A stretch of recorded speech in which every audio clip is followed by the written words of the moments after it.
अब आपको profit and loss का नेक्स्ट चैप्टर कराते हैं। ठीक है, ये बहुत इंपॉर्टेंट चैप्टर है। हर कंपटीशन में इसमें 2-3 क्वेश्चन इस चैप्टर में से आपको मिल जाते हैं। इसका पहले आज बेसिक समझाते हैं। क्या है बेसिक? प्रॉफिट क्या होता है, लॉस क्या होता है। सबसे पहला पॉइंट समझिए, जिस मूल्य पे किसी वस्तु खरीदी जाती है, कोई वस्तु खरीदी जाती है, उस मूल्य को वस्तु का क्या कहते हैं? क्रय मूल्य कहते हैं। ठीक है, कॉस्ट प्राइस। इसे शॉर्ट में हम क्या क्या लिखेंगे? कॉस्ट प्राइस, सीपी लिखेंगे। ठीक है, दूसरा पॉइंट ये है, जिस मूल्य पे किसी वस्तु को बेचा जाता है उसे उस वस्तु को क्या कहते हैं? हम विक्रय मूल्य, सेलिंग पॉइंट। इसे शॉर्ट में क्या लिखेंगे? एसपी लिखेंगे।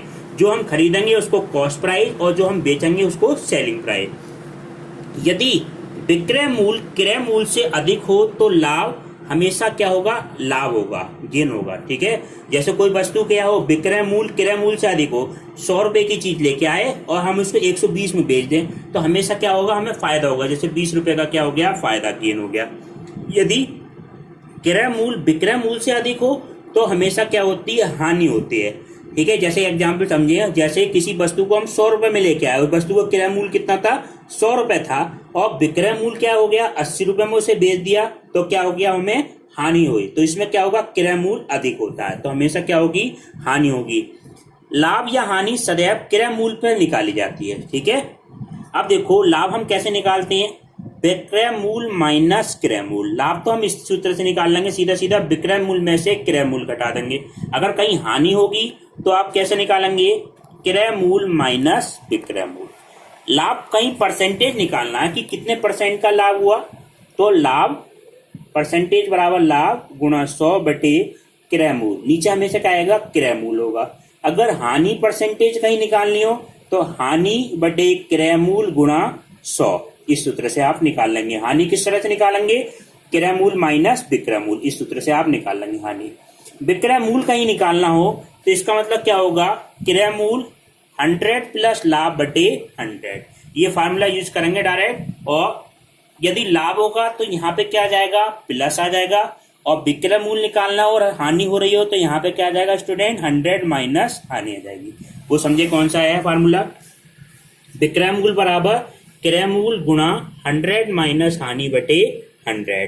ठीक है, यदि हानि हो तो यहाँ माइनस और लाभ होगा तो यहाँ पे क्या आ जाएगा? प्लस हो जाएगा। अब आप ये समझे क्वेश्चन क्या है, जब दो वस्तु का क्रय मूल्य समान हो, इसको बिल्कुल ध्यान से समझना, दो वस्तु का क्रय मूल्य समान हो और उसमें एक पर तो 1% की हानि हो रही है और एक पर 1% का क्या हो रहा है? 1% का लाभ में बेचा जा रहा है। तो इस स्थिति में ना तो क्या होगा? लाभ होगा, ना ही क्या होगी? हानि होगी। No profit no loss. ठीक है, अब आप देखें, जैसे दो वस्तु हमारी कौन कौन सी है? ए और बी है।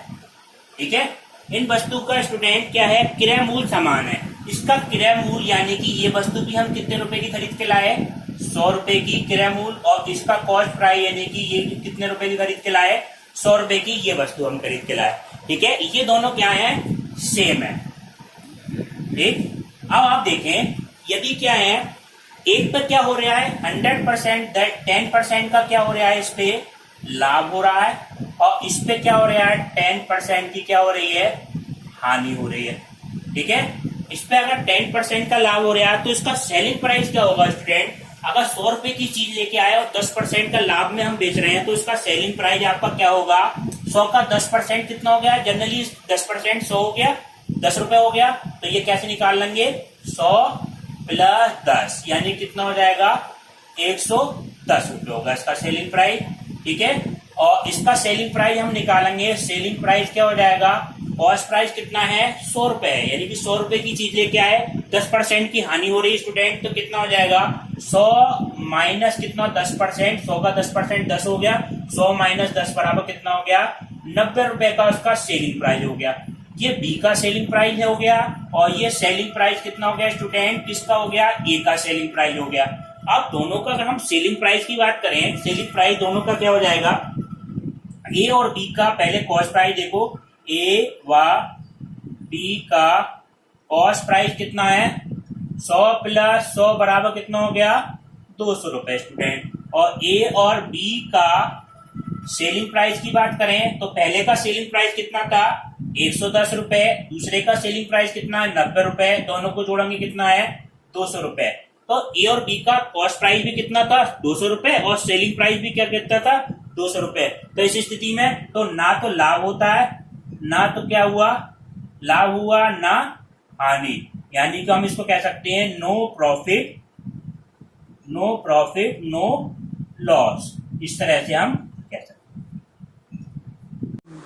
अब देखें नेक्स्ट नियम आपका यह है, जब दो वस्तु का विक्रय मूल्य समान हो तो उसमें से एक पर 1% की हानि हो तथा दूसरे पे 1% का लाभ पे बेचता है, तो इस स्थिति में सदैव क्या होती है, हानि होती है। अतः हानि परसेंटेज बराबर लाभ गुणा हानि परसेंटेज बटे 100। यानी कि अगर विक्रय मूल्य समान हो, एक पे 1% की हानि हो, एक पे दूसरे पे 1% का लाभ हो, तो इस स्थिति में सदैव क्या होगी, हानि होगी। हानि परसेंटेज लाभ परसेंटेज गुणा हानि बटे 100। ठीक है स्टूडेंट, आपको एक क्वेश्चन बताते हैं। पहले इसको हम जनरल तरीके से कराएंगे, फिर इसको शॉर्ट ट्रिक से कराएंगे, बिल्कुल आसान से, 2 मिनट में आपको हो जाएगा। एक व्यक्ति ने 2 छाते प्रत्येक को 30 रुपए में बेचे। 2 छाते इसको 30 रुपए में बेचा। उसने एक छाते पर 10% की हानि हुई तथा दूसरे छाते पर 10% का लाभ हुआ। हानि या लाभ परसेंटेज हमें ज्ञात करना है। पहले छाते का ये विक्रय मूल्य कितना है, 30, ठीक है, और दूसरे छाते का विक्रय मूल्य कितना, 30। पहले छाते को बेचा गया है 10% हानि पे और दूसरे छाते को बेचा गया है 10% लाभ पे। तो सबसे पहले हम क्या करें, दोनों का हम क्रय मूल्य निकालेंगे। तो क्रय मूल्य कैसे निकालते हैं, विक्रय मूल्य गुणा 100/100 माइनस हानि। तो विक्रय मूल्य हमारा कितना है, 30 गुणा 100, और इस पे हानि कितनी हो रही है स्टूडेंट, 10% की। तो 100 माइनस 10 कितना आ जाएगा, 90। ये 3 बार कट जाएगा, तो ये कितना आ गया, 100/3। ठीक है, अब दूसरे छाते का क्रय मूल्य निकालना है, तो ये फार्मूला हो जाएगा आपका विक्रय मूल्य गुणा 100/100। इसमें स्टूडेंट क्या हो रहा है, लाभ, तो 100 प्लस कितना आ जाएगा, लाभ हो जाएगा। तो विक्रय मूल्य कितना है हमारा, 30 गुणा 100/100 प्लस लाभ कितना हो जाएगा, 110। 100 में 10 जोड़ देंगे, 0 से 0 कट जाएगा, कितना आ गया, ये 300/11। तो कुल क्रय मूल्य कितना हुआ, कुल क्रय मूल्य क्या हो गया, 100/3 प्लस 300/11। तो ये क्या बन जाएगा आपका, 33। ये वैल्यू कितनी आ जाएगी, 1100। एलसीएम कितना है, 3300। ये 11 बार कटा, 11 की गुणा क्या, 1100 प्लस ये वैल्यू कितनी आ जाएगी, 3 की गुणा यहाँ पे, तो 900 बराबर कितना आ जाएगा, 2000/33 रुपए। ठीक है, ये दोनों छात्रों को क्या आया, कुल क्रय मूल्य आया। ठीक, अब हानि कितनी हुई, विक्रय मूल्य हमारा क्या है, कुल विक्रय मूल्य कितना है, 30 रुपए ये बेचा, 30 रुपए का ये बेचा, तो 30 प्लस 30 बराबर कितना आ गया, 60 रुपए। क्रय मूल्य ये है, विक्रय मूल्य ये है। अब इसमें देखेंगे हानि, ये वैल्यू ज्यादा है तो इसमें से ही हम क्या करें, ये वाली वैल्यू घटा दे। तो हानि आपकी कितनी हो जाएगी स्टूडेंट,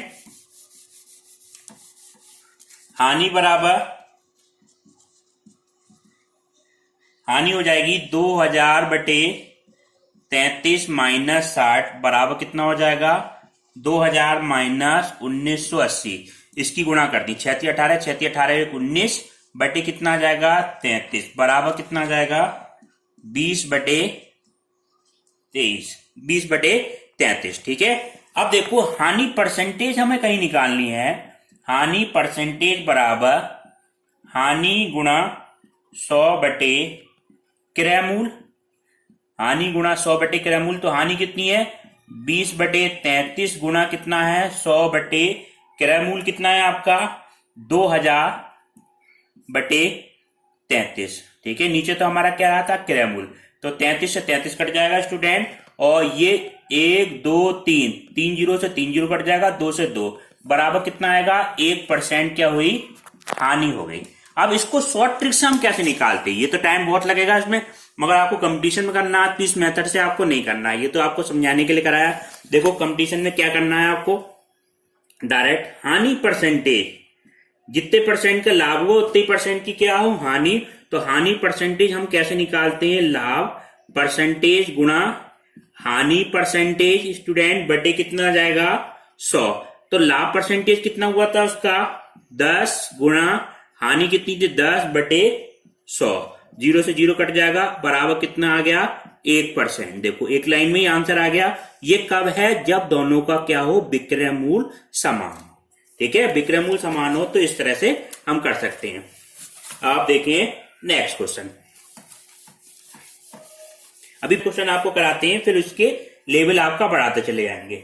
जैसे किसी वस्तु का क्रय मूल, हमारा क्रय मूल को हम शॉर्ट में क्या लिखेंगे, सीपी लिखेंगे, कॉस्ट प्राइस कहते हैं इसे, बराबर कितना है 300 है, और सेलिंग प्राइस उसका कितना है 250 है, और लॉस कितना हो जाएगा, इसमें हमें निकालना लॉस परसेंटेज। तो लॉस कितना होगा, लॉस कैसे निकालते हैं, लॉस यानी कि क्या हो गई हानि। हानि कैसे निकालेंगे, ये देखो आप, कॉस्ट प्राइस ज्यादा हो तो हमेशा क्या होगी, हानि होगी। तो ये क्या आ जाएगा 300 माइनस 250 बराबर कितना हो गया 50 रुपए की हानि हुई। हमें हानि परसेंटेज कहीं निकालना और लॉस परसेंटेज, तो ये हानि परसेंटेज बराबर कितना होगा, हानि बटे क्रय मूल गुणा 100। तो हानि कितनी आई आपकी स्टूडेंट 50 बटे क्रय मूल कितना है 300 गुणा कितना है 100। ये कट गया 2 0, तो ये कितना आ गया 50 बटे 3% की क्या हो गई, हानि हो गई। इस तरह से आप कर सकते हैं। अब आप देखें इसी तरह का एक क्वेश्चन और है। कॉस्ट प्राइस क्या दे रखा है, कॉस्ट प्राइस आपका 260 और सेलिंग प्राइस हमें पूछा है कितना होगा, यदि प्रॉफिट कितना हो 5%। प्रॉफिट का मतलब हो गया लाभ कितना 5%। तो हम कैसे निकालते हैं, इस पे कॉस्ट प्राइस पे लाभ कितना हुआ है 5% का, तो सेलिंग प्राइस हम निकालेंगे, कॉस्ट प्राइस यानी कितना 260, लाभ होता है तो 100 प्लस लाभ, तो 100 प्लस लाभ कितना है 5% का, बटे कितना आ जाएगा 100। तो ये आपका आ गया 260 गुणा 105 बटे 100। 0 से 0 कट जाएगा। इसकी जब कैलकुलेशन करेंगे तो आपकी वैल्यू आ जाएगी, कैलकुलेशन करके 5 दूनी 10, 5 दूनी 10, 5 एकम 5, और ये 13 बार कट जाएगा। 13 एकम 13, 13 दूनी 26, 13 एकम 13, 13 दूनी 26, तो 226 और ये कितना हो गया 27, 271 रुपए आपका आंसर आ गया, इसका फाइनल आंसर। ठीक है, अब आप देखें नेक्स्ट क्वेश्चन। इसी तरह के छोटे छोटे क्वेश्चन कराते हैं, हमें ज्ञात करना है। और सेलिंग प्राइस हमारा कितना है 440, यानी विक्रय मूल्य 440, और लॉस कितना है 12% का। ठीक है, कॉस्ट प्राइस हमें निकालना है। तो कॉस्ट प्राइस हमारा देखो क्या होगा, देखो बहुत शॉर्ट ट्रिक से कराते हैं, कहीं ऐसा क्वेश्चन आ जाए तो कॉस्ट प्राइस पे क्या हुआ, हमारा लॉस हुआ है, यानी कि हानि हुई है। तो हानि, तो किस तरह से कितने परसेंट की हानि हुई है 12% की। तो कॉस्ट प्राइस गुणा 100 माइनस कितना हो जाएगा हानि बटे कितना है 100 बराबर सेलिंग प्राइस। तो कॉस्ट प्राइस हमें निकालना है, ये कितना 100 माइनस हानि, कितने परसेंट की हुई है हानि 12, तो 100 में से 12 जाएंगे कितना बचेगा 88 बटे 100 बराबर कितना सेलिंग प्राइस 440। तो कॉस्ट प्राइस निकालने के लिए इसकी आपकी क्रॉस गुना हो जाएगी, कॉस्ट प्राइस हो जाएगा 440 गुणा 100 बटे 88। ठीक है, अब देखो इसको ऐसे लिख लो, 44 गुणा इसको 1000 लिख लिया स्टूडेंट, बटे कितना आ जाएगा 88, 44 दूनी 88, ये कितनी बार आ जाएगा 2 बार कट जाएगा। तो इसका कॉस्ट प्राइस क्या होगा स्टूडेंट 500 रुपए हो जाएगा। देखो इसमें क्या करा है स्टूडेंट, ये 440 है ना, 440 को हमने 440 गुणा 100 बटे 88, 44 को ऐसे लिख लिया, 440 को 44 गुणा 10 गुणा 100 बटे 88। ठीक है, 10 की गुणा 100 से करेंगे तो कितना हो जाए 1000, और 44 दूनी 88। इस वजह से शॉर्ट कैलकुलेशन करने के लिए हमने ये कर लिया है। अच्छी लगे तो चैनल वीडियो को लाइक करना तथा चैनल को सब्सक्राइब करना। अब इसका अगला पार्ट आपको नेक्स्ट वीडियो में आपको कराएंगे।